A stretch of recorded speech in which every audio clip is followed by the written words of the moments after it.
কালকে রাত্রে এক ভাই আমার কাছে একটা প্রশ্ন লিখলেন যে মোহতারাম, ঈদের সময়গুলোতে আব্বা আম্মা যদি না থাকে সে সময় আসলে আনন্দটা আগের মতো পাওয়া যায় না। তো বাপ মা তো মারা গিয়েছে, ঈদের এই সময় বাবা মার জন্য আসলে আমাদের কোনো কিছু করার আছে কিনা, এই ব্যাপারটা নিয়ে আপনার কাছে আমি জানতে চাই। তো আমি আমার ভাই এবং বোনদেরকে বলবো যাদের বাবা মা এরকম নেই, অনেকে আপনারা ফেসবুকে অলরেডি কিন্তু পোস্ট করছেন যে আব্বা আম্মাহীন ঈদ এটা কোনো ঈদ না, এটা মজা লাগে না, এটা আনন্দ লাগে না। এটা চূড়ান্ত বাস্তব কথা।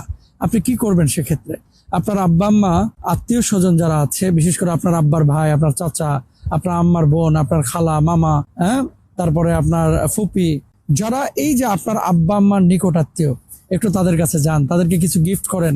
গরিব কোন আত্মীয় স্বজন থাকলে তাদেরকে আপনার আব্বা আম্মার পক্ষ থেকে সাদাকা করেন, মানে এটার সওয়াব যেন আল্লাহ সুবহানাহু ওয়া তাআলা আপনার আব্বা আম্মার কবরে পৌঁছায় দেন ইনশাআল্লাহ। ঈদের দিন বাপমার কবর জিয়ারত করা মানে অত্যাবশ্যকীয় কোনো আমল না। আপনি গ্রামে ছুটিতে গিয়েছেন অথবা